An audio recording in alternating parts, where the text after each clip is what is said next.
Good evening, everyone, and welcome back to another episode of the Geek's Therapist here at Geek Therapeutics. I'm your host, Cornell Kritz, and this week I am joined by the amazing Sean Thomas.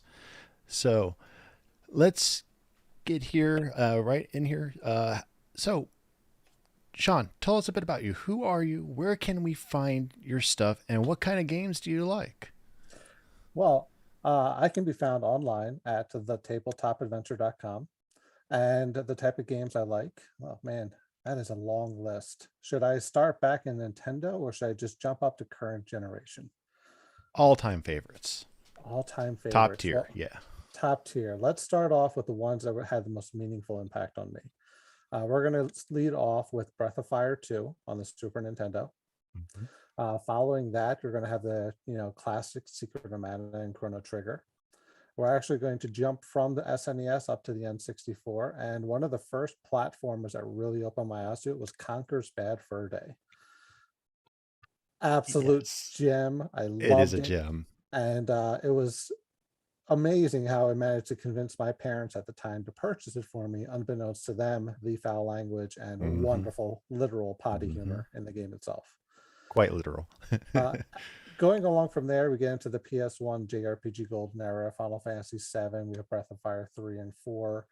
And as you can see, there's a trend of JRPGs. Hmm. Right around the PS2 is when I got exposed to my very first action RPG, which was Baldur's Gate Dark Alliance 1 and 2 and Champions of North. And from Those were there, we deep. kind of just have been going on from, what am I looking for? What type of games really catch my interest? The Tales games, Tales of Hmm. Arise, which recently came out, was a phenomenal game. It was really well done and one of the better of the Tales series.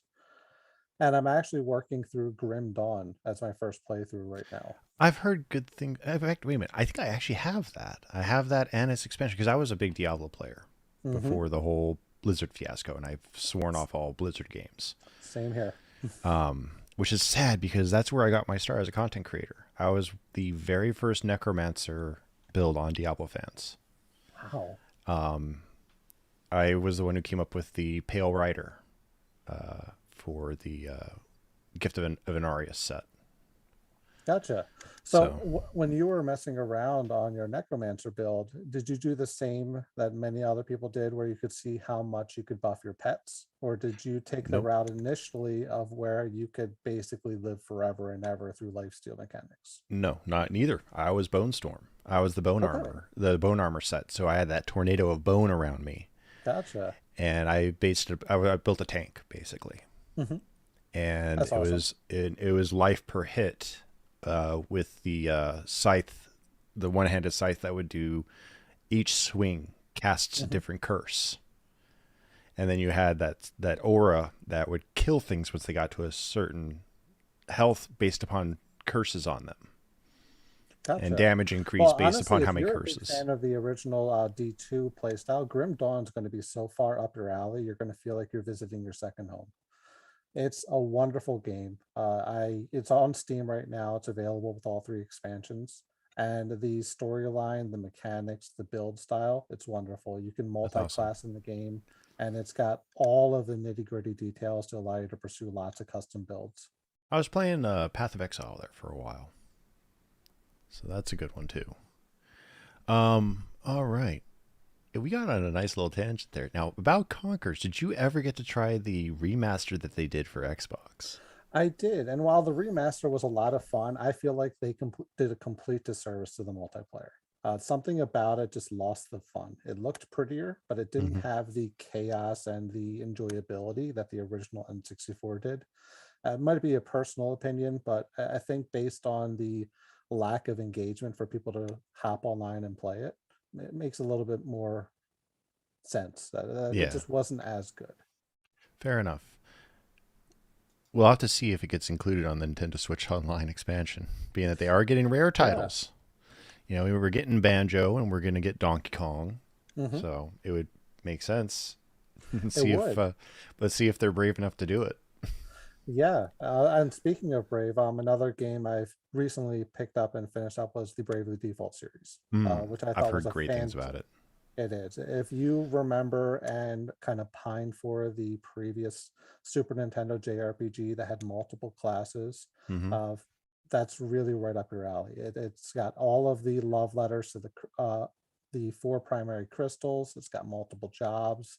You level up the jobs themselves rather than yourself. And you are just kind of power leveling through it. You can do multiple builds, multi-classing. It's great. It's every grinder's dream. Awesome. And we have a greetings from Dr. Joe Shaw saying that she's trying to listen in over her kids and it's good to see us and that she misses Diablo as well. Yeah, I love their games, but I'm speaking with my wallet. I'm hoping, really I hope hoping that so. it's not just PR padding and things Hmm. make a good change in the future for them. I really do too. Um, the you mentioned the PS2 era of JRPGs, and there's one that stuck Mhm. out to me that I cannot remember the name of it for my life, but it had a guitar playing mechanic that also did time travel. You had only like a week, and you had to travel back to the beginning of that week and do things differently each time. And once you unlocked a certain character, their memory stopped resetting. Oh, what was it? Ephemeral Fantasia? Yes, that was it. Yep. I had that one. I actually got it on my collection right across me. So I was trying That to was my lean down very and look at. yep. That was my very first PS2 game. That's a solid one to start off with. It was that and Code Veronica. Also a great game. I can't remember what my first PS2 game was. Goodness, I want to say it was possibly Final Fantasy X. I wasn't able Hmm. to get it at launch, so it took me a little while. But for PS1, I started off with Final Fantasy VII. Like I actually got those two Same. games. I did not know you needed a memory card, so I had to Oh. wait a month before I got Oh my first memory no. card, and Oh I no. started that first area over so many times I could speed Oh. run Midgar in my sleep. I uh I didn't have a PlayStation early on. So I actually waited. I was in high school when I got my PS1. And I bought it off a kid at school. Mhm. And the first games it came with were like a bass fishing game, I think it was. And then I went and out and bought the Final Fantasy 7 and 8 Legend of Dragoon. So Oh yes, another I great now one. there's a game I want to see completely remade from the ground up is Legend of Dragoon. Yeah. Because I got all Um, the way to the fourth disc and I had that memory card corruption, and I'm like, I never touched it again after that. Now, out of curiosity, I'm looking on my other screen here real quick. Hmm. Did you ever play any of the Suikoden titles? No, I did not, unfortunately. Wonderful series. If you get the opportunity to revisit them, by all means, feel free. They again emphasize the whole every character can be collected. It was Hmm. 108 stars of destiny, so there's 108 characters to collect in the game. Oh, geez. A really deep playthrough, 6-player party mechanic, lining everyone up, a runestone system. A Was it lot a of fun. permanent death too? It wasn't Permadeath? permanent death, but there Yeah. were choices that could lead to the permanent death of characters. And Okay. avoiding spoilers, that can affect who you can recruit later on. And the game actually had built-in mechanics that if you got all 108 in the first playthrough, you were required to have that in order to get all 108 in the subsequent playthrough. Oh, wow. From Dr. Shaw, we've got my FF7 experience. I got to the end and wasn't high enough to beat the boss. I didn't have any other saves, so I couldn't go back and get more powerful, so I never finished. Oh, I'm so sorry. That's rough. Well, I will say this, there's been a lot of debate about the remaster.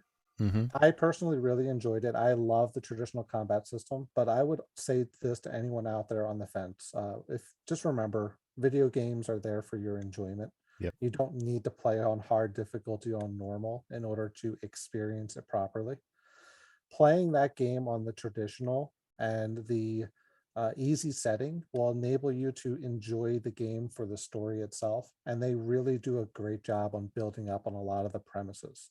They do. So if you missed out on the first Final Fantasy VII on Steam, they have it available, and they also Mm-hmm. have a cheat system which allows you to level up to max level with a click, and then you can just speed through and enjoy the story. So And there's have no also fear. a Oh, go ahead. mod that redoes a lot of the graphics and makes it look really pretty with those It does. HD AI upscans. Those are really nice. Mhm. Yep, so you can enjoy it. You can enjoy the crisp sound quality. There's some improvements Hmm. there. And for those of us that spend so much time working and handling family, being able to be max level right out the gate and just kind of blitz through the story and enjoy it may be a great way to revisit a missed gem. That's true. That's very true. All right. Um, well, we've talked about what game that matters to you. Well, what about a game that helped you through a rough time, gave you support, or stayed with you for whatever reason? So there's been a few different titles, but I'm actually going to fall back onto a tabletop role-playing game. So D&D has been something I've been involved with since Advanced Dungeons and Dragons, and I've actually only ever had one friend to play it with, Oh, and wow. his name was Robert, and it was just me and him. Growing up in the inner city, Philadelphia, waving your geek flag wasn't the most intelligent choice. So you kind of had to be in a deep dark pit, and for my deep dark pit, that was New Jersey. Sorry to everyone from New Jersey, but when we went to the campground there, we met up with my friend Rob, and we would learn we lived close enough near each other that we could ride bikes to a local library. And so we would ride our bike to the local library that happened to have the D&D books, and we would Hmm. meet up. And that helped me get away from a world that was built around extreme masculinity, playing sports all the time, getting in fights all the time, being the tough guy, and it allowed me to explore and really test the limits of my imagination. And from that drove me to become a dungeon master, which is what I've been doing for almost 20 years now. That's amazing. And that's great that it gave you that escape. And that's, Mhm. part of the beauty of gaming is that escapism that can be very therapeutic. Um, well, you kind of answered. Uh, how did you get started as a geek? So Nintendo and Atari were something that was present in my household. And Tank.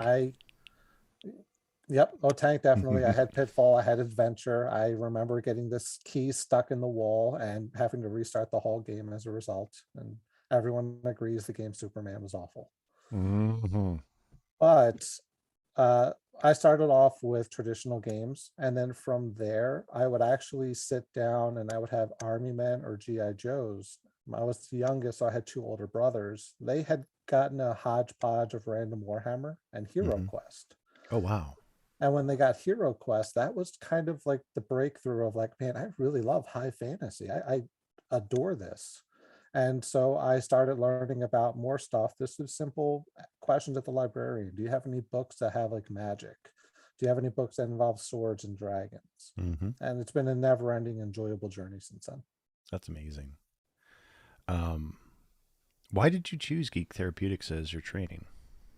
So I've always been really compassionate and empathetic towards others. And I love being able to sit there and run a session where people walk away with emotions. Hmm. They're feeling strongly about how their character did. They talk about the stories and they feel a sense of connection. I wanted to be able to do a better job of creating safe spaces and also running sessions in a way that could actually make people feel better about themselves. As someone who has gone to therapy for many years, I wanted to see if there was an opportunity through tabletop to allow people to try and test their skills. Sometimes my therapist would say, "Hey, Sean, for homework, I want you to go to the store with no plan. And I want you to walk up to a cashier or to a clerk and ask them how their day's going. Just talk to a stranger." And I would then have to go back on the following session and relay to them how I did. But I leave so many things out. I'm not explaining my body language. I'm not explaining whether or not I use techniques or tricks to do the right thing. And I didn't really always convey successfully how anxious it made me feel or how long it took for me to finally pick the one person I would approach. But in a situation with tabletop, and me playing as a dungeon master, I can create those scenarios.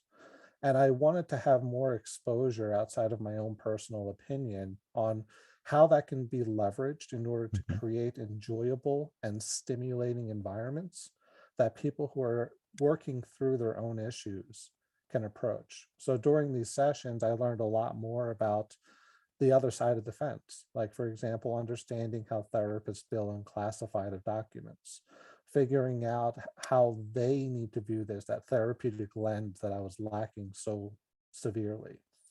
And then learning to marry that together with the 20 plus years of experience I have running sessions already. And Geek Therapeutics gave me that insight and opportunity. And when I came across them, I was already planning to start a professional Dungeons and Dragons business where I run sessions for people. Mhm. But I wanted to be able to also talk to my local therapist and provide myself and my tools as a tool belt for them, for those people that don't want to run or don't want to invest the time, but wish they could have something like this available for their clientele. That's amazing. And being that you dug so deeply into it and brought in your personal experience with that, that's really impressive because it's good to see. I mean, I've the last two people I've interviewed are practicing therapists. To have someone who's a professional DM doing this is really really cool. And the change of perspective is really appreciated. Absolutely. And I have no qualms about talking about those sort of things. So if you're curious and you want to dive deeper as we have time, or if anyone has questions, I'm happy Hmm. to field them. Um, what about the geek realm that you like that makes it feel like home? So this is a kind of a two-sided coin here, because on one side of the coin, you have elitism and gating. But on the other side, you have broad general acceptance and recognizing that every person is unique. Within the geek realm, within conventions, going to comic book stores, you can walk over and find a little slice of something that is enjoyable and interesting to you. And by and large, there's always someone around that you could strike up a conversation with. So, having the ability to have those havens of geekdom is really important. It makes just everything wonderful. I'll harken back to our conversation about Blizzard, Hmm. being a primary raider in World of Warcraft, trying to find guilds or trying to find groups. Eventually, my personal anxiety got in my head so much that I could no longer do the random group finder. Yep. And because of that, it's completely blocked and stinted my ability to enjoy content. But by having a guild, you have a kind of collection of safe spaces where you can ask, hey, I'd like to do X. I've not done it. Can someone help me? And it's just wonderful. And so for me, the geek thing, what it means to me is acceptance. It means someone that is able to walk into a place and say, here are my interests. I'm hurting no one. Will someone please talk with me? It's okay if we don't share the same interest, just respecting that each one another likes something. That's good, and that's how it should be. Mhm. And with respect to WoW, I went from recruit all the way up to raid lead to Mhm. GM. Yep. So I get it. I get it completely. And I did swear off random groups for a long time. But the thing is, once they in, uh, implemented the random raid finder, that let me get my initial look at a lot of that content. Because even though it's on an easier setting, that gets you the base mechanics, It's and true. you can at least get the majority of the dance down.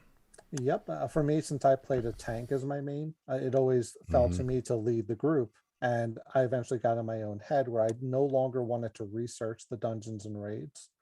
And even though I was good at my job and good at my class, I felt like I wasn't as good. And every single time someone called something out, it hurt a little more.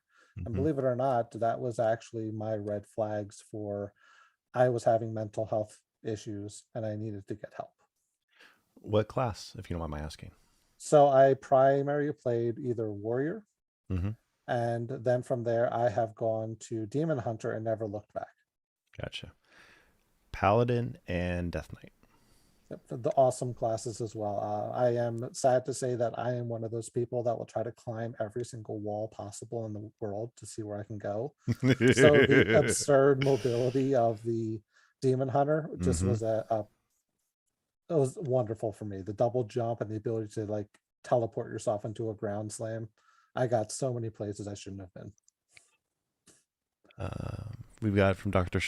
Shaw that was great insight regarding WoW and the red flags, and that Dr. Shaw played a druid throughout WoW and also ended up leading raids, guilds, but now don't want the stress. And I'm Mhm. with that completely. Um, I mean, there was a time during vanilla I got bored and I just swam around all of Kalimdor, Yep. and I I, leveled up like 3 times doing it. I, me and a couple of friends actually used to do the level 1 naked gnome run Oh from the wow. starting area to the Barrens, Mm-hmm. and we Oh would have God, around. Baron's chat. Barrens chat was a nightmare, almost as bad as Goldshire. Oh, almost as bad, yeah.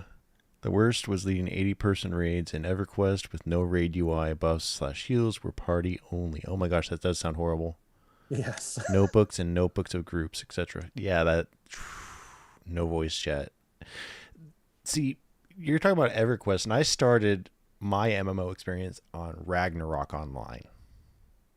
I played that. So, and that's difficult. That was a Uh, hard one. my start off was actually Dark Ages of Camelot, where I started off, and oddly enough, it was a Korean MMORPG that was very similar to RuneScape and a few others in that ilk. Mm-hmm. But from there, I went to my first mainstream MMO, which was Final Fantasy 11, and I Gotcha. played that on the PS3 only. So I was doing the controller scheme, and goodness, I think I got up to level 47 in there, and I Mm-hmm. died so many times. I de-leveled down to 41, and that was kind of like the big oof moment of I Yeah. can't handle this anymore. And World of Warcraft released that same year, so I joined in vanilla as well, and I never went back. I rated all the content all the way up through um, Warlords, and then after that, that's when I just couldn't commit as much time as energy into rating. I stuck through Shadowlands Wow, from late vanilla all the way through Shadowlands. nice. And Dr. Shaw is saying that they played The Realm first, and de-leveling was rough. And then on my channel, we got in Kaylee saying that they want to be able to run be part of a campaign again where they can play as their Tiefling bard again. Well, actually, And to they were that really Typling good. Bar Yeah. comment, so one of the things that I offer on my services here is I've actually made a complete breakdown of every race and class combination, Mm-hmm. and I've pre-built the character sheets for all of them. So I did 27,000 form fillable Oh, PDFs that I jeez. created so that people, when they want to play a class, can show up and literally just say, I want to play that pretty face and that class, and I can handle it. And all they got to fill Mm-hmm. out after that is just a few skill points and their background. And that's it. That is amazing. Yeah, she was very. We've known each other since high school, me and Okay. Kaylee, and she was very good at vicious mockery. I So, love it when people put the energy into that and actually write down proper insults. mm-hmm. So Dr. Shaw is asking, what state do you run groups in? She missed the beginning. Oh, sure. So I'm located in Iowa, but I run groups worldwide. I have built out my entire settings within Foundry, and I have it Mm-hmm. as a local IP that's protected, but I can share the link. So long as someone has internet access, they can connect. And then I have my own Zoom um, Nice. thing set up. So this way I run Zoom session, I screen share the players one, Mm-hmm. and on my player view, it shows me where your mouses are at. So you can Gotcha. say I'd like to move here, and then I move all the tokens. I make all the artwork. My background is one of my maps that I've created, and I have about 80 of them that I've made. And yeah, it's just I run sessions for therapeutic encounters Mondays and Fridays, and then Monday, Tuesday, and Saturday evening nights I run standard sessions. Well, that brings up with your training as a certified geek therapeutic DM. How have Mhm. you used that with your clients? So I do it two ways. One is that I actually created a form that will Hmm. allow someone interested to bring to their therapist and say, this is the approach, this is what their model is.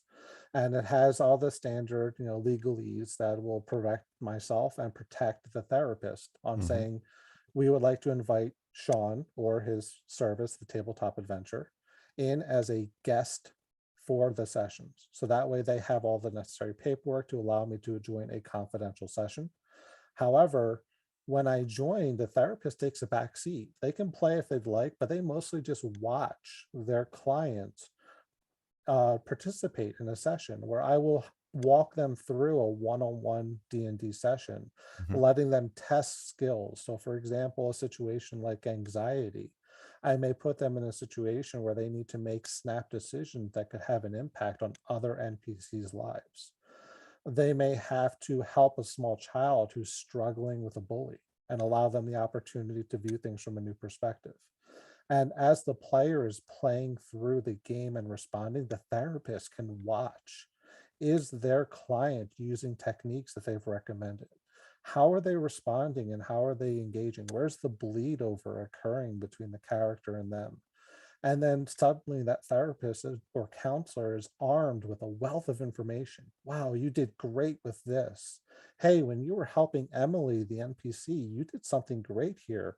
Is there an Emily in your life? What's that like? And now they have all these new avenues to approach to try and provide healing or to build up skills and enable them to be, ready to return to the wild of the world, so to speak, because it's scary testing those things out in the wilderness of the real world. That's that does sound amazing. And again, from Dr. Shaw, what age ranges are you doing this with? I start off at age 9 and up. Anything below age 9, there's a little bit of a reading comprehension disconnect. Hmm. And so I would typically start it right around there. I try to keep age ranges of 9 to 14. Hmm. Once you hit the 14 age range, I will put them in the 14 to 18 or 19 range. And then anyone age 18 and above can be in the adult. So there's a little carryover there, but the intention is for the tone of the setting. When I'm Hmm. running a setting for a bunch of children, it's more whimsical. There's a lot less math going on. It's more about maintaining the fun and keeping the story going and teaching them good opportunities such as waiting their turn, how to share, how to recognize what is important to others, and then to understand empathetic behaviors. And as you get older, there can be a little bit more of a mature tone on picking an adventure that could have a major impact. You're connecting dots far broader across and making those decisions. And then, of course, the ongoing campaigns and keeping track of all that. That's that that's really good, and that's a great way to approach it. I'm taking this all in because I have two little ones that are in counseling. So this is really, really good. Um, they're 7 and 9. So one's he'll be 8 next month. But Gotcha. but tell us about an intervention you have used geek culture, where you've used geek culture with your clients. Sure. So there were, I'll give you two and then we Hmm. can blitz through them real fast here. One situation is where we had someone that was struggling with perfectionism. They Mm. always wanted to do well, and they were having a hard time in school. They weren't achieving the grades that they wanted to achieve, and Hmm. it was causing them a lot of grief. They were getting to be more angry and irate, and they just really wanted to get back to being themselves. So I created a session in order to address that where they actually had met up with another student, an NPC, that Hmm. had just enough of a similarity situation where that student was doing their best. But the difference was is they had a teacher who was determined to not give them the time of day, Mm. wasn't supporting them, and wasn't catering to their learning style in any way, shape, or form. And the teacher was getting enjoyment of kind of putting them on the spot, little miss perfect sort of a situation, almost like Hmm. they had a chip on their shoulder for that type of person. So they got to actually go through and work with that student, to engage the teacher. The teacher was everything that was portrayed as, and the child was terrified, but her as the adventurer didn't have any authority to change it. Instead, she was there listening, and she was validating the concerns of the NPC and being that person that NPC desperately needed, which was someone to listen, someone to hear them and to say, I see you, you're not wrong. This is simply unfair. And by being in their corner and supporting them, they went back to that NPC's home, and it was kind of made a revelation that the people the NPC was afraid to let down Mm-hmm. was there to support them. Once they learned about it, they're like, oh my goodness, just you're fine. And it was a big, like, oh my God, big relief.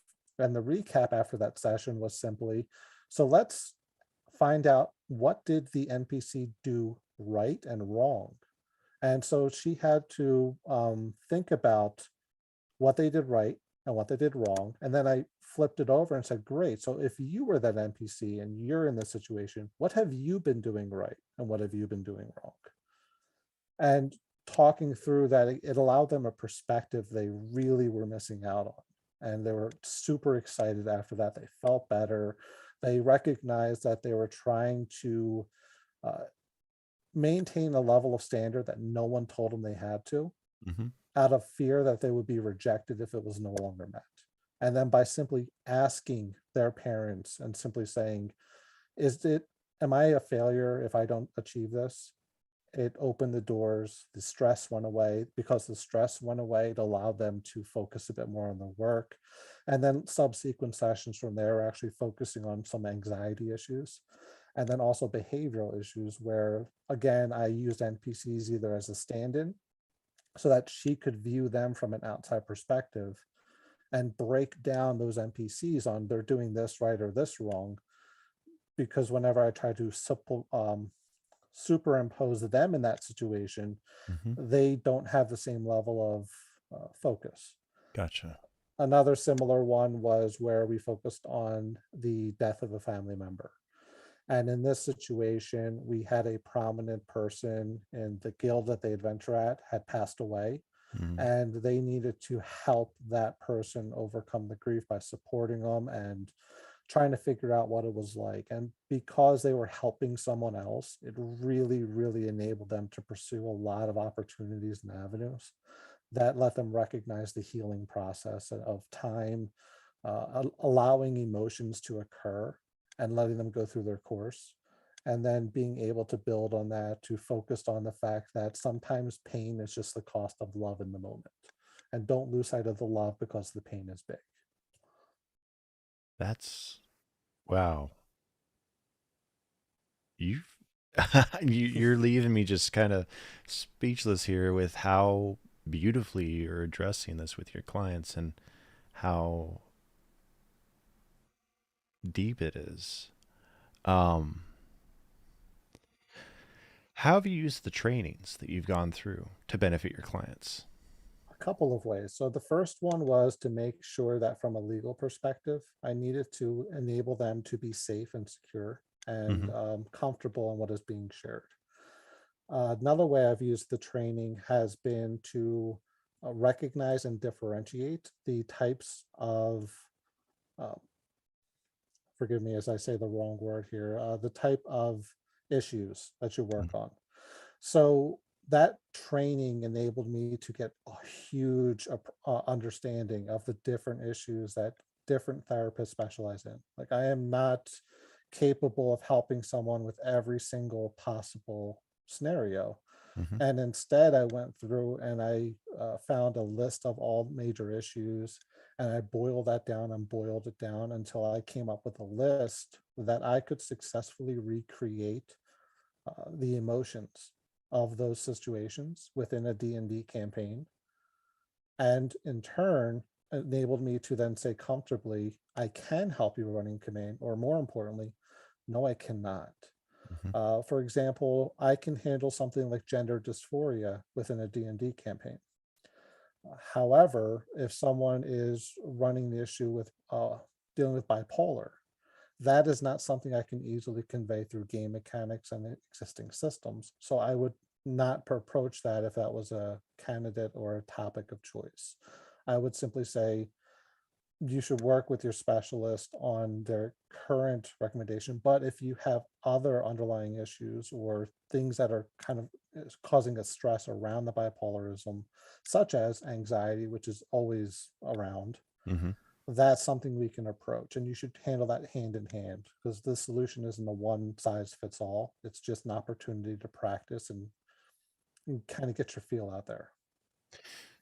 With the gender dysphoria, I'm curious. Is Can you give us an example of how you would use Sure. what you So would do in a campaign?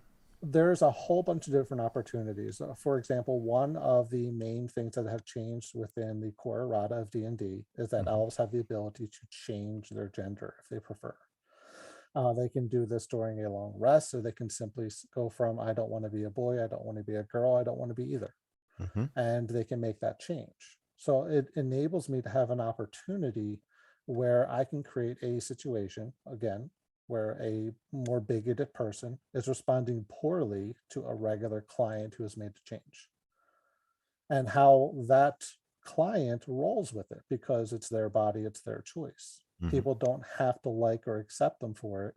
And you have the ability to choose to not let them have any weight on your emotional um, fortitude or what you need to maintain.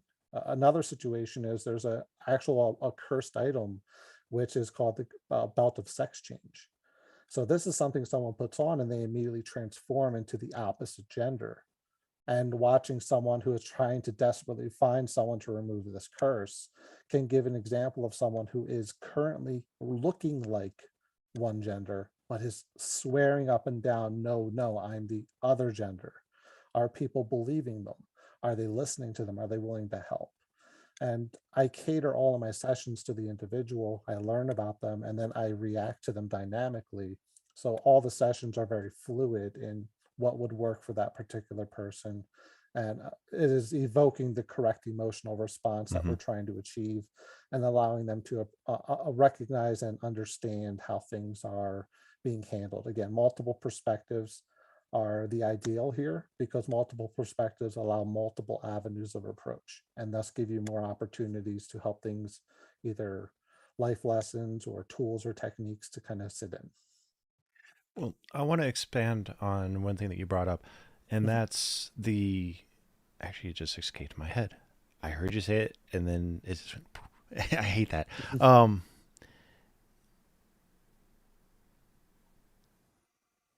Was it the elves or the, no, it was. I'll think of it, and we'll okay, circle back on that. Um, what has been your favorite training to date? my favorite training to date? Oof. I want to say my probably favorite training to date was actually when I was training to, I can't think of the nonprofit group anymore, so forgive me, but it was a nonprofit group that enabled us to teach at-risk children in high school Mm-hmm. the value of learning coding, how coding can provide techniques and support. It's not just landlocked behind other people. And one of the training programs was for the Alice game making web design program. And I went into this classroom of individual children that were ages from 13 to 17 years old, who were classified as at risk. These were Mm-hmm. people who were financially struggling, lacking a parent, or have had a history of issues with the school system. And coming in there to listen to them, to talk with each one at an individual level about, you don't need to know everything. You don't need to be a perfectionist. You're not locked behind this. And to introduce them to the world of how they can learn programming, why programming can help them in things outside of IT. Like, for example, learning how to do object-based programming can make it so you're a better organizer, a Mm-hmm. classifier. You can use that in these other job roles too.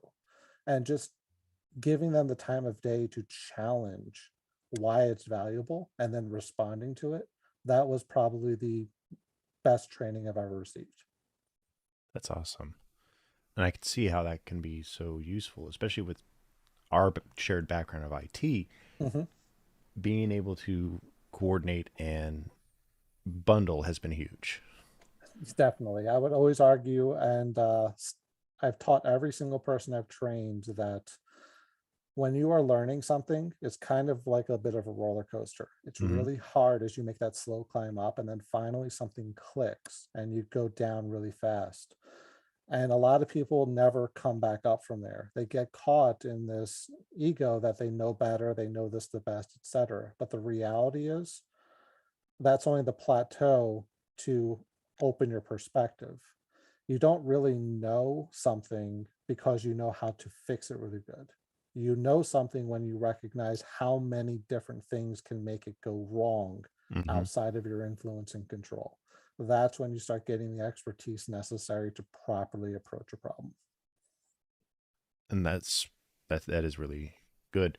And that's, well, that goes to the whole root cause Hmm. mentality that we share with IT diagnosis. Yep, Is we look at the root cause, and then every other potential cause, we just work our way up that tree. that's correct. And that's a good way to approach even therapy, is It is. to find that root cause and then work on fixing and trimming the branches to make a healthy tree. Exactly. You start off with the impact and then you go, Hmm. why did that impact happen? And you keep boiling down until you run out of whys and hows and you end up with a tree diagram and you figure out, well, did this really affect it or was it just kind of a misnomer and it happened at the same time? And you break it down until you identify the true culprit. This way you can put an action plan in or put preventative measures in place. Exactly. Our next question: what is your wait? All right, what is your geek specialty to use with clients? Dungeons and Dragons. Yep. So that is absolutely the best thing that I can use and provide support for other people with. And how has this training transformed your practice with clients? It hasn't transformed my approach significantly because I Hmm. always tried to be very empathetic and welcoming, but it did give me an opportunity to revisit racism and how it is that the world handles things from that lens. Hmm. So the training gave me some insight that I didn't have before about working with someone who has disabilities and then having them help craft a session for someone who has disabilities. As an example, I was working with a mutual friend that is deaf, and I Hmm. asked them, what is some descriptions you would provide to me that would be helpful for someone who is also hearing impaired to feel like they're being recognized and included within a game setting? And they responded back with, it's so hard to say this person is deaf without simply asking, are they deaf? And instead, it was that no game ever starts off with someone speaking in sign language.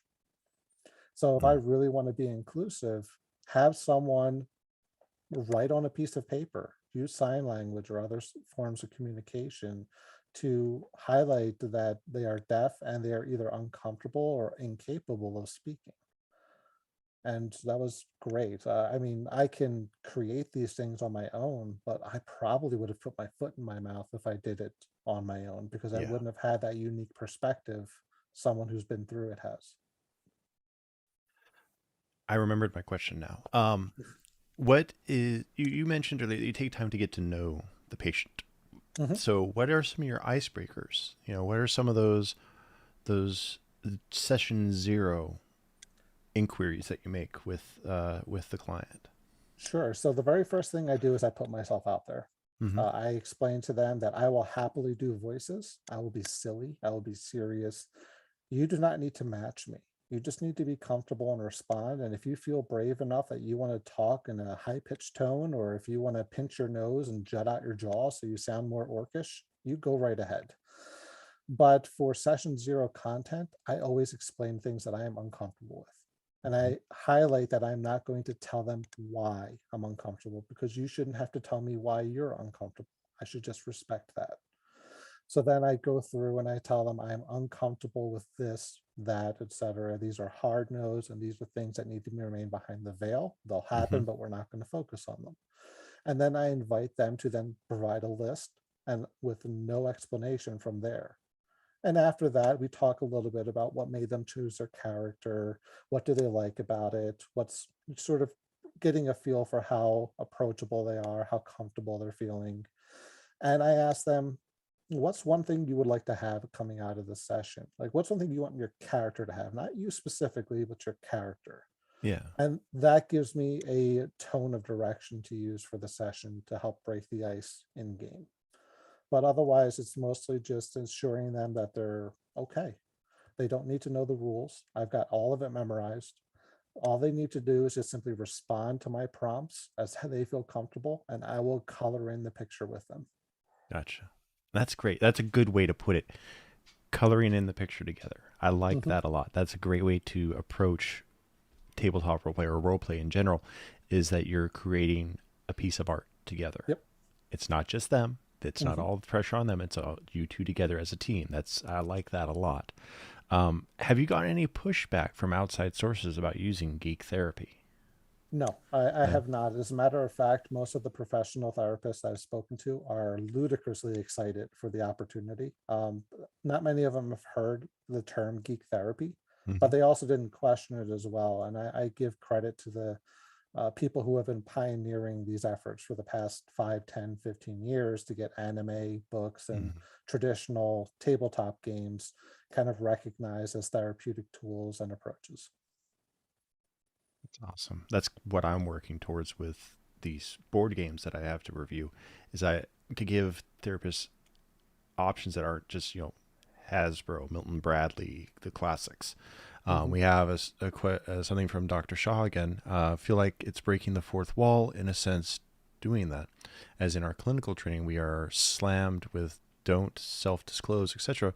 I also find self-disclosure very powerful with connecting with clients in the beginning. So an agreement on that little bit of self-disclosure, because then you have that shared bond, that shared experience, like, oh, I know something about you now that doesn't make you comfortable, so in turn I feel I can open up that Mhm. or bring down that guard, bring down that wall. So thank you, Dr. Shaw, for uh, bringing that up and agreeing with the point that Sean was making with that statement. um, Tell us about your experience and journey with Geek Therapeutics, the Discord, the trainings, and the community. Sure. So I'm not a very large, out there, talkative person. Mm-hmm. Despite the fact that I'm a DM and I spend easily 20 to 30 hours of my time happily leading groups of people, there's something about Discord or large group chats that don't make me feel good. It makes me feel like I'm speaking into an empty hallway, kind of like Mm-hmm. being at a crowded lunchroom. And whenever Yes. you don't get a response, it feels personal. Like, Mm-hmm. why isn't anyone talking to me? So I share things on occasion, but I rarely get fully involved in them. With that said, the Discord has been lively and active. You are absolutely going to be noticed and heard if you have questions. Either people will jump in to support you. And then there's the occasional tirade of memes and other things that happen in various channels that are lots of fun too. From a managing the group so that the group feels connected, I think they're on a really great path forward. They're still hitting some growing pains, making Mm-hmm. sure they have enough time and people to hit all the important parts. The training itself is well set up. I would say that the self-learning opportunities is great. It allows you to rewatch the videos. Mm-hmm. The only personal lacking element that I gave feedback on is I would actually love to see targeted tests for that Mm-hmm. particular chapter at the end of each week that allows you to Okay. refresh and relearn and kind of apply it. The I could see training that. itself is heavily focused on people already in the therapeutic profession. So, someone like myself coming in, there's a lot of content that goes unspoken for because it's just everyone knows this. But I had to hop onto Google and then look for it and figure it out and self teach myself, which is okay. Mm-hmm. But having those questions at the end of each week, even if it's a non scorable practice test, it helps to refocus and establish like these are the core takeaways we want you to have from this Yeah. particular content. I'm wondering if not just with the background of therapy and psychology, but those, I'm curious because I took 2 years of psych in Mhm. college. If did you have a similar experience where you had the base education of psych with school, or I okay, went through college as well, but I didn't have any psychology classes or gotcha. courses. Okay. So I wonder if that would be a something that would help with the understanding, or if we could suggest a basic syllabus or get a glossary of terms that would come up that someone who's not familiar with the therapeutic world would be able to review and learn from. Um, It's possible. I would argue that at that point you muddy your target audience, and what happens is you have an overloaded content section, kind Fair of like a enough. wiki, where Yeah. no one really spends enough time going through it. Instead, realistically, you'd probably benefit from having an opportunity where there would be a designated helper for a Hmm. cohort, someone who's either already passed the content or something similar, I like that, that. hey, I don't know where to go to find this, or this confused me. And they can Hmm. ask that person questions. But with the current stage of the nonprofit, I don't know if they have the help to give that, Yeah. or the people to give sufficient help without, overstretching or overreaching. And I don't want people getting burned out. It's something we could definitely talk about and discuss. Mhm. I mean, I'm not involved in that end of it, but I'm speaking as just the other side of the conversation. I would love to see us maybe look into that in the future as we grow, because I agree having someone that you could speak to if you're just a DM or a content creator wanting to get that therapeutic understanding to Mhm. be a better community leader, or a better advocate and voice. It could be helpful to have someone to explain some of these psychological or therapeutic terms. Yes, it would have Um, been. Mhm. and Dr. Shaw is like, I'm actually working on publishing some things this year that may be helpful, hoping Oh, to wonderful. create player and monster manuals for real life. So that's a neat idea. I like that. Yeah. How to correlate those D&D experiences into real life. That's really smart, Dr. Shaw. I like that a lot. Great idea. Um, wow, this has been a really, really fun interview, and we have about 8 minutes. Um, we look forward to seeing it. Maybe we can bring that up, and that will be when I have you in the interview chair. We can talk about that, Dr. Shaw. We are open to questions from the audience now. We have about 7 minutes left in the show. And so if anyone has any questions, please bring them to me and Sean, and I'll pose them to Sean first, and then I will try and give uh, a rebuttal or a response from my side as well, so we can talk about things. Dr. Shaw says that they would love to coordinate with you on it with all your D&D experience. She would like to coordinate with you on her publishing. Absolutely. That sounds great. You'll be able to find me on our mutual Discord, Sean.t. Feel free to reach out at any time. I have written multiple books through my Patreon thing. I've got multiple content. I've created monsters. I've created templates for monsters. I've created adventures. So I will happily provide a opinion, which is one of the things I never seem to run out of. And we have a compliment from Grim Mortis over on the Geek Therapeutics side saying this was really cool. And Dr. Shaw says they have added you. So, Awesome. yay. Good. You guys can hook up on that. Um, this this has been very different than my previous interviews, and I've really enjoyed it. I just sit here and I'm just listening to you explain these things, and I'm like, this is really, really good. This is so insightful and so heartfelt that it's awesome. Yeah, So, I definitely care a lot about this. My personal journey through therapy, I mean, there's no real recovering from major depression, anxiety, and stigma and issues of that nature. yep. But we can learn to live with it. We can learn to recognize our tells. We can learn to recognize when we're spiraling. And sometimes, even if we can't control it, we can share that with people that we have in our corner and we can get help. So me using D&D to help others means a lot to me. I intend to try to reach out to local school districts to try and create a dungeon and Dragons club. So this way people can start running their own sessions. That's smart. Um, but beyond that, my goal since last year, I stepped away from my IT career to go full time into Dungeons and Dragons. And I just opened up services and everything at the start of the year. So my goal here is to network, get that out there, get the opportunity, and then use that as a passive income to complement my wonderful wife, who is absolutely paying the bills and handles the insurance and everything else right now. We have two closing questions here. Mhm. Well, not a statement and a question. From Dr. Shaw, it is refreshing to hear you talk about this in such a passionate and caring way. I am sure you are making a difference in people's lives, and I hope that we continue to spread the word to help as many fellow geeks that we can. Completely agree. Thank you. And this one's going to take a little bit of translating for me. It's from Kaylee.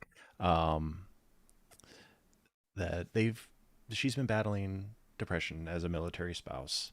Mhm. Um, and just not sure what to do with themselves while their husband's on ship. Uh, Last time he deployed, she was living with her mom and family, was close by, but now they're on the opposite end of the country. And even for me to go and visit would be a 13, 14-hour drive. Yeah. So, Well, one of the things that I would say, again, if you're a big geek and you love Dungeons and Dragons or even online gaming, just kind of set up a meet for things mm-hmm, for Friday nights, Thursday nights. One thing that I recommended to a friend actually was Netflix and stream. So you guys get onto a Zoom call, you put on mm-hmm, your one earbud in and everything else, and you watch a movie together at the same time. And you're just kind of talk and comment. You're in different places, but you feel connected. So yep, have a movie night with your family where you both turn it on right at the same time.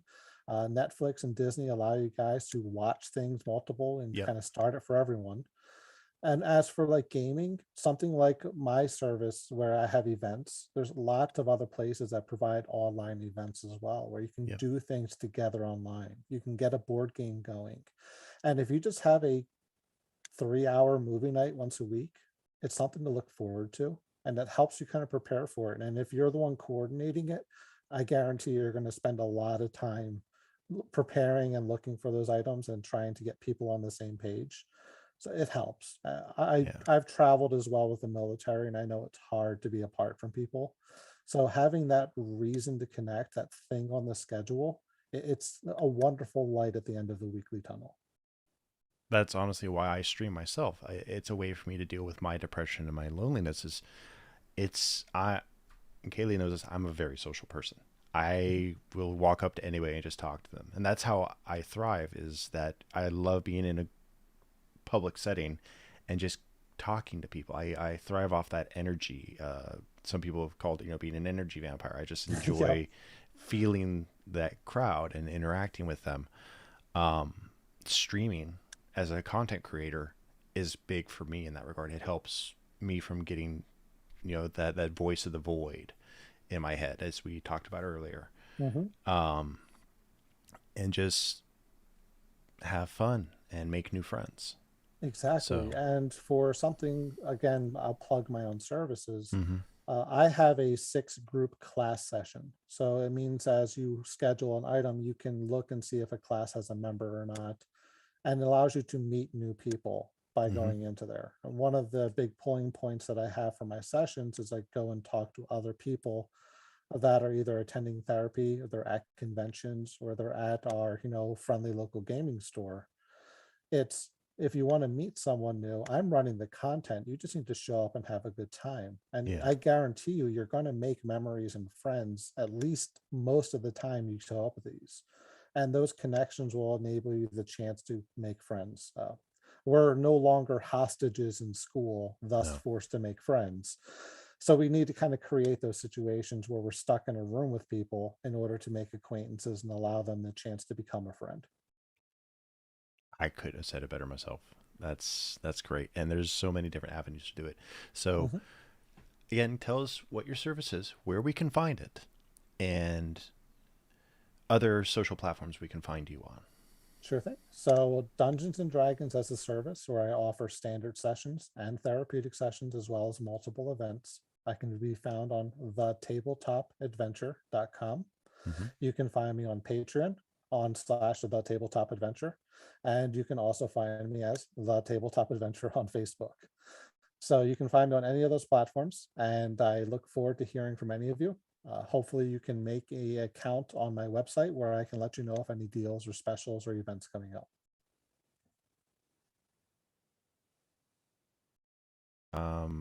Tonight. And I thank you, Sean, for being an amazing guest with me tonight. I definitely, when I start doing my panels later on after we get through this first season, I am definitely probably going to be inviting you back to be part of a group discussion Wonderful. I look forward on to it. different topics. And I'm going to officially also invite you to the fireside chats where you can share personal stories from past adventures that you've conducted or been a part of that really inspired you. Yeah, that sounds great. So I thank everyone for tuning in tonight. Again, this is Geek Therapeutics. The show is The Geek's Therapist. I have been your host, Cornell Kritz, with the awesome Sean Thomas, and we will see you guys on the next one. Be kind to each other and take care of each other. See you next time. Cheers.